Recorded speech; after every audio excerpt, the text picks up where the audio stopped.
নমস্কার বন্ধুরা, সাহিত্যের সাথে অবসর যাপনে আপনাদের স্বাগত। আজকের গল্প শুরু করছি। আমাদের ক্লাবে ক্রিকেট খেলায় একটা বেশ শক্ত নিয়ম ছিল। মাঠটা তেমন বড় নয়, তার আবার একপাশে গঙ্গা। আশেপাশে অনেক নতুন বাড়ি তৈরি হয়েছে, ফাঁকা জায়গা ক্রমশ কমে যাচ্ছে। তবু আমাদের সবুজ সংঘের মাঠটা কোনো রকমে আটকে রেখেছি। এখানে বাড়িঘর বানাতে দেওয়া হবে না। একবার কারা যেন এখানে কয়েকটা দোকান ঘর তৈরি করতে চেয়েছিল। আমরা হই হই করে তাদের তাড়িয়ে দিয়েছি। এই ক্লাবটা ছিল আমাদের বাবা কাকা আর তাদের বয়সীদের। এখন এটা আমাদের। হারু কাকা প্রায় আমাদের বলেন, দেখিস যেন নিজেদের মধ্যে ঝগড়া করে ক্লাবটা তুলে দিস না, তাহলেই মাঠটা চলে যাবে। আমাদের মধ্যে মাঝে মাঝে ঝগড়া হয় বটে, কিন্তু খুব বেশি না। আমরা সবাই ক্লাবটাকে ভালোবাসি। সারা বছরই এখানে ক্রিকেট কিংবা ফুটবল কিংবা ব্যাডমিন্টন খেলা হয়। একপাশে একটা ছোট টালির ঘরও আছে। খুব বর্ষার সময় সেটার মধ্যে বসে খেলা হয় পিং পং আর ক্যারাম। আমাদের একটা ছোট লাইব্রেরিও আছে। ক্রিকেট খেলার সময় মুশকিল হয় এই, ব্যাটসম্যান কোনো বল জোরে হাঁকড়ালেই বলটা এদিক ওদিক চলে যায়। অনেক সময় বলটা আর পাওয়াই যায় না। তাই নিয়ম করা হয়েছে, যে বাউন্ডারি কিংবা ওভার বাউন্ডারি মারবে বলটা তাকেই খুঁজে আনতে হবে। যদি না আনতে পারে তাহলে সে আউট তো হবেই, বলের দামও দিতে হবে তাকে। সেই জন্য প্রায় সবাই ঠুক ঠুক করে মেরে এক দু রান নেয়। কিন্তু বাউন্ডারি ওভার বাউন্ডারি ছাড়া কি খেলা জমে? গঙ্গায় পড়ে যে কত বল গোল্লায় গেছে তার ঠিক নেই। ক্লাব ঘরের পেছন দিকে কিংবা মাঠের ডান পাশের নতুন বাড়িগুলোর দিকে বলটা পড়লে তবু খুঁজে পাওয়া যায়, কিন্তু বাঁ পাশে কেউ বল পাঠায় না। বাঁ পাশে টানা উঁচু দেওয়াল, তার ওপাশে পুরনো একটা বাড়ি, সবাই বলে চৌধুরী বাড়ি। এককালে এই চৌধুরীরা নাকি বড় জমিদার ছিল। এই সবুজ সংঘের মাঠটা তারাই দান করেছেন, ক্লাব ঘরটাও বানিয়ে দিয়েছিলেন। এখন ওই চৌধুরী বাড়িতে যে কারা থাকে তা বোঝাই যায় না। অনেকেই চলে গেছে কলকাতায়, কেউ কেউ বিলেত আমেরিকায়। একজন বুড়ো বাবু নাকি এখনো রয়ে গেছেন, কিন্তু তাকে আমরা কখনো দেখিনি। মরচে পড়া লোহার গেটের সামনে বসে থাকে একজন পাহাড়ি দারোয়ান। মাঝে মাঝে একটা গাড়ি সেই গেট দিয়ে বেরোয়, সে গাড়ির কাজগুলো কালো। মাঝে মাঝে বাড়ির ভেতর থেকে শোনা যায় একটা হিংস্র কুকুরের ডাক। সেই কুকুরটাও কখনো বাইরে বেরোয় না, তবে মাঝে মাঝে সে বাড়ির ছাদে কুকুরটাকে দৌড়াদৌড়ি করতে দেখা যায়। আমাদের খেলার সময় ক্রিকেট বল যদি বাঁ দিকের পাঁচিল পেরিয়ে কখনো ওই চৌধুরী বাড়ির মধ্যে পড়ে, তবে আর সেটা ফেরত পাবার আশা থাকে না। আমাদের দলে বাপ্পাই ছিল সবচেয়ে আনাড়ি খেলোয়াড়। কয়েক মাস আগে ও এসেছে কলকাতা থেকে। ওর বাবা চাকরিতে বদলি হয়ে চন্দননগরে এসেছেন। বাপ্পাও ভর্তি হয়েছে আমাদের স্কুলের ক্লাস 9-এ। বাপ্পা বল করতে পারে না, ব্যাট হাতে দাঁড়ালে গোল্লা খায়। কোনোদিন যদি 4-5 রান করে তাতেই সবাই আশ্চর্য হয়ে যায়, অথচ বাপ্পার খেলার খুব আগ্রহ। আমাদের উইকেট কিপার প্রশান্ত দিল্লি চলে যাওয়ায় সেই জায়গায় নামানো হলো বাপ্পাকে। সেটা বাপ্পা মোটামুটি চালিয়ে দিল। সব ক্যাচ ধরতে না পারলেও বুক দিয়ে কিংবা হেড মেরে বল আটকে দেয়। কিন্তু উইকেট কিপারকে তো ব্যাট করতেও হয়। যখন আর 15-20 রান করলেই জেতা যায়, তখন উইকেট কিপারের কাছ থেকে এই কটা রান আশা করা যায় না। কিংবা আমাদের টিমের ক্যাপ্টেন রণজয় দা যখন 95 করেছে, ওদিকে 9th উইকেটে বাপ্পা ছাড়া আর কোনো পার্টনার নেই, তখন বাপ্পা কোনো ক্রমে টিকে থাকতে পারলেই রণজয়দার সেঞ্চুরিটা হয়ে যায়। আমরা সবাই বলছি, বাপ্পা ঠুকটাক করে যা, কোনো রকমে 1 রান নিয়ে এদিকে চলে এসে রণজয়দাকে মারতে দে। কিন্তু বাপ্পা আনতাবড়ি এমন জোর ব্যাট হাঁকড়ালো যে বল গিয়ে পড়লো গঙ্গায়। ব্যাস, খেলা বন্ধ। আর একটা বল জোগাড় করে যদিও বা খেলা শুরু হলো একটু পরে, কিন্তু পরের বলে বাপ্পা আউট, একেবারে বোল্ড। অনেকেই এখন বাপ্পাকে খেলা থেকে বাদ দিতে চায়, কিন্তু বাপ্পা খুব কাকুতি মিনতি করে। প্রত্যেকবার একটা কিছু গন্ডগোল করেই ও রণজয়দার কাছে হাঁটু গেড়ে বসে বলে, এর পরের বার ঠিকঠাক খেলবো, দেখবেন। এর মধ্যে বাপ্পাকে 5 বার বলের দাম দিতে হয়েছে। আমরা বাদিকের চৌধুরী বাড়ির দিকে কখনো জোরে বল মারি না। উঁচু পাঁচিল বলে সেদিকে বল তেমন বাইরেও যায় না। একদিন বাপ্পা হঠাৎ দারুণ উৎসাহ পেয়ে পরপর দুটো ওভার বাউন্ডারি মেরে বসলো। দুটো বলই উঁচু পাঁচিল পেরিয়ে চৌধুরী বাড়ির মধ্যে। আমাদের ক্লাবে দুটোর বেশি বল থাকে না। খেলা তো বন্ধ হলোই। রণজয়দা দারুণ রেগে গিয়ে বাপ্পাকে বললেন, কালকের মধ্যে তোকে 4টে বল কিনে আনতে হবে, নইলে তোকে সাসপেন্ড করা হবে 3 মাসের জন্য। আমি নিজেই উইকেট কিপার হব। দুটোর বদলে 4টে বল, অনেক টাকা দাম। খেলা বন্ধ। বিকেলও প্রায় শেষ হয়ে এসেছে। ক্লাবের অনেক ছেলেই বাড়িতে ফিরে গেল। শুধু বাপ্পা করুণ মুখ করে বসে রইল গঙ্গার ধারে। বাপ্পাদের বাড়ি আমাদের বাড়ির কাছাকাছি। রোজ দুজনে একসঙ্গেই ফিরি। এক সময় ওর কাছে গিয়ে বসলুম। কী রে, বাড়ি যাবি না? বাপ্পা বলল, একটু পরে যাব। নীলু, তুই আমার পাশে একটু বসবি? আমাকে ঠিক 7টার মধ্যে বাড়ি ফিরতে হয়, না হলে বাবার কাছে বকুনি। এখন প্রায় 6:30 বাজে। আরও 15-20 মিনিট বসা যেতে পারে। বাপ্পা বলল, হ্যাঁ রে নীলু, আমার দ্বারা ক্রিকেট খেলা হবে না, তাই না? আমি বললুম, তুই তো আগে কখনো খেলিসনি, তোর কবজিতে ঠিক মোচড় লাগছে না, ওটা শিখতে অনেকদিন সময় লাগে। বাপ্পা জিজ্ঞেস করলো, আমি কি শিখতে পারবো? ওকে সান্ত্বনা দেবার জন্য বললুম, হ্যাঁ, পারবি না কেন? অনেক প্র্যাকটিস করতে হবে। বাড়ির উঠোনেও প্র্যাকটিস করতে পারিস। এবার বাপ্পা জিজ্ঞেস করলো, এই চৌধুরী বাড়িটায় কি বাঘ ভাল্লুক থাকে, কিংবা ভূত বা দৈত্য? ও বাড়িতে বল পড়লে ফেরত আনা যায় না কেন? আমি বললুম, আমরা অনেকবার চেষ্টা করেছি। গেটে একটা দারোয়ান আছে, সে কিছুতেই ভেতরে ঢুকতে দেয় না। একবার তো রণজয়দা ঠিক করেছিল সবাই মিলে দারোয়ানকে সরিয়ে দিয়ে জোর করে ঢুকবো, কিন্তু হারু কাকা বললেন, ছি, ওসব করো না। চৌধুরীরা আমাদের ক্লাবের জমি দিয়েছেন, ওদের সঙ্গে ঝগড়া করা উচিত নয়। ওদিকে বল না মারলেই হয়। বাপ্পা বলল, গেট দিয়ে ছাড়া অন্য কোনো দিক দিয়ে এবারের মধ্যে ঢোকা যায় না? এত উঁচু পাঁচিলটা গঙ্গার ধারে শেষ হয়ে গেছে। আমি একদিন সাঁতার কাটতে দেখেছিলাম। গঙ্গার দিকে পাঁচিল নেই, ওদিকে শুধু ঘাট রয়েছে। ওই ঘাট দিয়ে তো বাড়ির মধ্যে ঢোকা যায়। বাড়িটার মধ্যে মস্ত বড় একটা পুকুর আছে। তুই কুকুরকে ভয় পাস? দেখ নীলু, 4টে বল কেনার পয়সা আমি জোগাড় করতে পারবো না। আমি ওই বাড়িটার মধ্যে ঢুকবো, বল দুটো খুঁজে আনবো। তুই আমার সঙ্গে যাবি? না। যাবি না? না ভাই, আমাকে 7টার মধ্যে বাড়ি ফিরতে হবে। তাছাড়া আমি কুকুরকে ভয় পাই। ঠিক আছে, তাহলে আমি একাই যাব। বাপ্পা উঠে দাঁড়িয়ে ওর প্যান্ট গুটিয়ে নিল হাঁটু পর্যন্ত। হঠাৎ সন্ধে হয়ে গেছে, আকাশ অন্ধকার। এই সময় আমাদের ক্লাবের মাঠে কেউ থাকে না। বাপ্পা নেমে পড়ল জলে, তারপর পাঁচিলটার পাশ দিয়ে চলে গেল অন্যদিকে। আমার তো এখন ফিরে যাওয়া উচিত, কিন্তু কিছুতেই যেতে পারছি না। বাপ্পা একটা বিপদের মধ্যে ঢুকতে যাচ্ছে, ওকে ফেলে আমি যাই কী করে? একজন কেউ দুঃসাহস দেখালে অন্যরাও সাহসী হয়ে ওঠে। শুধু কুকুরের ভয় নয়, আমার একটু একটু ভূতের ভয়ও আছে। এই চৌধুরী বাড়ির মতন পুরনো বাড়ির রাত্রির বেলা দেখলেই আমার গা ছমছম করে। বন্ধুরা আমাকে বলে ভীতুটিন, তবু আমি নেমে পড়লুম জলে। বাপ্পা এর মধ্যে চৌধুরী বাড়ির ঘাটের কাছে পৌঁছে গেছে। বাপ্পা চুপ করে দাঁড়িয়ে আছে ঘাটের কাছে। কাছে গিয়ে বলল, বাপ্পা চল, ফিরে চল, এ বাড়ির মধ্যে কেউ ঢোকে না। বাপ্পা খানিকটা অভিমানের সঙ্গে বলল, তুই এলি কেন? তুই বাড়ি যা, ভালো ছেলের মতন পড়তে বস গিয়ে, আমি ভেতরে যাবই। বাপ্পা সিঁড়ির কয়েক ধাপ উপরে উঠে গেল। ঘাটের দিকের দরজা বন্ধ, তবে পাঁচিলের পাশ দিয়ে একটা সরু গলি আছে। বল দুটো নিশ্চয়ই ওখানেই পড়েছে।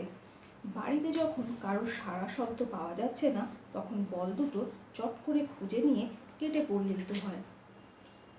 আমিও ঘাট দিয়ে উঠে এসে খুঁজতে লাগলুম বল দুটো। যদিও জায়গাটা বেশ অন্ধকার, কিছু দেখাই যায় না, তবু আমরা দুজনে মিলে পা ঘষতে ঘষতে পুরো গলিটা দেখলাম। বল থাকলে আমাদের পায়ে তো লাগতোই, একটাও বল সেখানে নেই। তাহলে বল কোথায় গেল? বাপ্পা ফিসফিস করে বলল, ছাদে পড়তে পারে, দেখ দুতলায় একটা ছোট ছাদ আছে। আমি বললাম, তাহলে তো আর আশা নেই, ছাদে তো আর ওঠা যাবে না। বাপ্পা বলল, এত দূর এসে ফিরে যাব, তাছাড়া আর কি করবি, সব দরজা বন্ধ, জলের পাইপ বেয়ে উঠতে পারবি? মাথা খারাপ, ধপাস করে যদি পড়ে যাই? তাহলে তুই এখানে থাক নীলু, আমি ছাদটা একবার খুঁজে আসি। বাপ্পা, ছাদটায় যদি কুকুরটা থাকে? কুকুর থাকলে এতক্ষণ ডাকাডাকি করতো না। আমার মনে হয় বুড়োবাবু কুকুরটা নিয়ে বেরিয়ে গেছেন। কোথাও একটুও আওয়াজ নেই। বাপ্পা জলের পাইপে বেয়ে উঠতে লাগলো। হঠাৎ সেই আবছা অন্ধকারের মধ্যেও চোখে পড়ল একটা লোহার ঘোরানো সিঁড়ি। আগেকার দিনে অনেক বাড়িতে এরকম সিঁড়ি থাকতো বাড়ির পেছন দিকে, মেথরদের ওপরে ওঠার জন্য। সেই সিঁড়ি দিয়ে আমিও পৌঁছে গেলাম দোতলার ছোট ছাদে। এখান থেকে গঙ্গা দেখা যায়, আমাদের ক্লাবের মাঠটাও পুরো দেখা যায়, কিন্তু এখানে দাঁড়িয়ে কেউ কোনো দিন আমাদের ক্রিকেট খেলা দেখেনি। এই ছাদটা ছোট, ওপরের তলায় আর একটা ছাদ আছে। এখানেও বল দুটো নেই। দুজনে দুদিক দিয়ে কয়েকবার খুঁজেও কোনো লাভ হলো না। বল দুটো একেবারে অদৃশ্য হয়ে গেল নাকি? ভেতর দিকে একটা দরজা আছে, সেটা বন্ধ, কিন্তু একটু জোরে ঠেলতেই খুলে গেল দরজাটা। ভেতরটা একেবারে ঘুটঘুটে অন্ধকার। সেদিকে তাকিয়েই আমার দারুণ ভয় লেগে গেল। এই অন্ধকারের মধ্যে কি রহস্যময় ব্যাপার আছে কে জানে। আমি বাপ্পার জামা টেনে ধরে বললুম, চল এবার ফিরে যাই। বাপ্পা বলল, না, আমি একবার ওপরের ছাদটা দেখে আসব, বল যাবে কোথায়? আমি বললুম, অন্ধকারে ওপরের সিঁড়ি খুঁজে পাবি কি করে? বাপ্পা বলল, ঠিক পেয়ে যাব। তবু আমি বললুম, বাপ্পা, বাড়ির মধ্যে ঢুকে যদি আমরা ধরা পড়ে যাই? বাপ্পা জোর দিয়ে বলল, তুই ফিরে যা নীলু, আমি শেষ পর্যন্ত দেখবই। বাপ্পা ভেতরে ঢুকে পড়তেই আমাকেও সঙ্গে যেতে হলো। আমি কিছুতেই ফিরতে পারছি না। বাড়িতে গেলে খুব বকুনি খেতে হবে, তাও মনে পড়ছে। তবু বাপ্পা যেন আমাকে চুম্বকের মতো টানছে। এবারে কেমন যেন একটা ফোঁস ফোঁস শব্দ শোনা যাচ্ছে। কিসের শব্দ বোঝা গেল না, কিন্তু গাটা ছমছম করে উঠল। অন্ধের মতো এক পা করে এগোচ্ছি। হঠাৎ কোনো চেয়ার বা টুলে ধাক্কা খেলুম আমি। সেটা জোর শব্দ করে পড়ে গেল মাটিতে। প্রায় সঙ্গে সঙ্গে খুব করে সুইচের শব্দ হয়ে আলো জ্বলে উঠল। সেই আলোতে সামনের দিকে তাকাতেই কেঁপে উঠল বুক। একটু দূরে একটা দরজার কাছে দাঁড়িয়ে আছে একজন লম্বা মতন মানুষ। কালো আলখাল্লা পরা, ধপধপে সাদা চুল, সেই রকমই সাদা দাড়ি, চোখ দুটো এত কোটরে ঢোকা যে প্রায় দেখাই যায় না। মানুষ না অন্য কিছু? আমি পিছন ফিরে পালাবার চেষ্টা করতেই সে ক্ষণক্ষণে গলায় বলে উঠল, যাচ্ছিস কোথায়? দাঁড়া, নইলে গুলি করব। এবার দেখি সেই বৃদ্ধের হাতে একটা দোনলা বন্দুক। বন্দুকটা তুলে তাক করে বৃদ্ধটি আবার বললেন, চুরি করতে এসেছিস? আমি কি মরে গেছি? এবার তোরা মরবি। এবারে বাপ্পাও ভয় পেয়ে গেছে। সে কাঁপা কাঁপা গলায় বলল, না না, আমরা চোর নই, আমরা স্কুলে পড়ি। আমি বললুম, আমরা পাশের সবুজ সংঘের মেম্বার। বৃদ্ধ বন্দুকটা উঁচিয়ে রেখেই বললেন, পরের বাড়িতে না বলে কারা ঢোকে? তাদেরই তো চোর বলে। বাবা বলল, আমরা ক্রিকেট বল খুঁজতে এসেছি, আপনার বাড়িতে আমাদের অনেক ক্রিকেট বল হারিয়ে যায়। বৃদ্ধ বললেন, বল খুঁজতে আসো, সামনের গেট দিয়ে আসো না কেন? বাপ্পা বলল, আপনার দারোয়ান ঢুকতে দেয় না। বৃদ্ধ বললেন, আমি একা থাকি, যাকে তাকে ঢুকতে দেবেই বা কেন? বাপ্পা বলল, তাহলে আমরা কি করব? দামি দামি বল।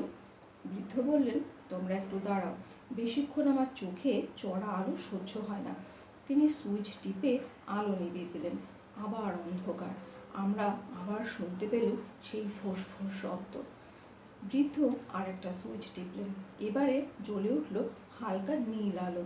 তাতে বৃদ্ধকে আরও অস্পষ্ট দেখাচ্ছে। হাতে এখনো বন্দুকটা ধরা। তিনি বললেন, কাছে এগিয়ে এসো।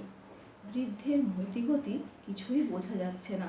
বন্দুকের সামনে এগোতে বুক টিপ করে না, কিন্তু উপায়ও তো নেই। বৃদ্ধ বললেন, বুড়ো হয়েছি, কিন্তু আমার হাতের টিপ খুব ভালো। একবার একটা চোরকে এক গুলিতে মেরে ফেলেছিলাম। তোমরা কোন সাহসে ঢুকলে? বাপ্পা বলল, ঠাকুরদা, আমরা তো চোর নই। বৃদ্ধ একবার হি হি করে হেসে ফেললেন। ঠাকুরদা? আমি আবার তোমাদের ঠাকুরদা হলাম কবে থেকে? আমার নিজের নাতি নাতনিরা কেউ আর আমার খোঁজ নিতে আসে না। আমি একদিন মরে যাব, তারপরে বাড়িটাও শেষ হয়ে যাবে। তারপর তিনি বাপ্পাকে বললেন, বল নেবে? ওইখান থেকে নিতে পারবে? দেখি তোমার কত সাহস। তিনি পাশের ঘরের দিকে আঙুল দেখালেন। বারান্দার নীল আলোয় ঘরের মধ্যে খানিকটা পড়েছে। তাতে দেখা গেল দরজার কাছেই চেন দিয়ে বাঁধা আছে একটা বিশাল কুকুর। সেই ফোঁস করে নিঃশ্বাস ফেলছে। সেই কুকুরটার মুখের সামনে পড়ে আছে আমাদের দুটো বল।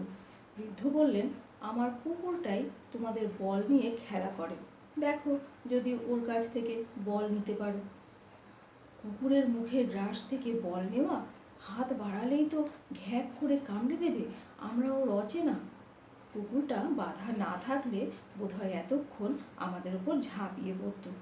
আশ্চর্য, কুকুরটা কিন্তু ডাকছে না একবারও। বাপ্পা কুকুরটার দিকে এগোতে যেতেই আমি ওর হাত টেনে ধরলুম। বাপ্পা ঝট করে আমাকে ঠেলে সরিয়ে দিল। তারপর মুখ দিয়ে আহ আহ শব্দ করতে করতে এগোতে লাগলো একটু একটু। কুকুরটা জল করে দেখছে। একেবারে কাছে গিয়ে বাপ্পা বসে পড়ল ওর সামনে। তারপর ওর মাথায় হাত দিয়ে আদর করতে লাগলো। কুকুরটা ডাকলোও না, কামড়াবার চেষ্টাও করলো না। বৃদ্ধ বললেন, সাবাস, সত্যি তোমার সাহস আছে দেখছি। বাপ্পা বলল, কুকুরেরা মানুষ চেনে। ও ঠিক বুঝতে পেরেছে আমি চোর নই। আমাদের বাড়িতে আগে দুটো অ্যালসেসিয়ান ছিল। এই কুকুরটা নিশ্চয়ই আমার গায়ে সেই গন্ধ পেয়েছে। বাপ্পা বল দুটো হাতে নিয়ে উঠে দাঁড়ালো। আমার যেন ঘাম দিয়ে জ্বর ছাড়লো। বাপ্পা, সত্যি সাহস আছে বটে বাপ্পাটার। বৃদ্ধ বললেন, এরপরে বল খুঁজতে হলে সামনের গেট দিয়ে আসবে। আমি দারোয়ানকে বলে রাখবো। বাপ্পা বলল, দাদু, তাহলে আমরা যাই? বৃদ্ধ বললেন, যাবে? আগেকার দিনে চৌধুরী বাড়িতে কেউ এলে কিছু না কিছু খেতে দেওয়া হতো। এখন তো কিছু নেই, কেই বা দেবে। তিনি একটা ড্রয়ার খুলে কী সব ঘাটাঘাটি করতে করতে একটা মাউথ অর্গান বার করে বাপ্পাকে বললেন, তুমি এটা নাও, দেখো তো বাজে কিনা।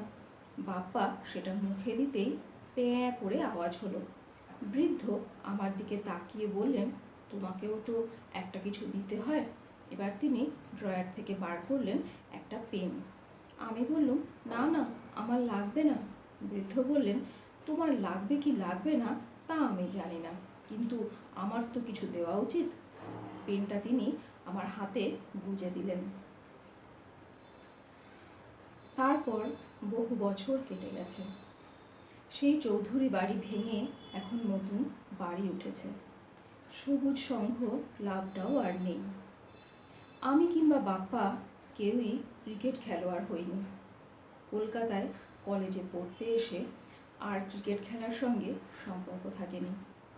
বাপ্পা মাউথ অর্গানটা নিয়ে দিন কত প্যাপও করতে করতে ভালো বাজাতে শিখে গেল।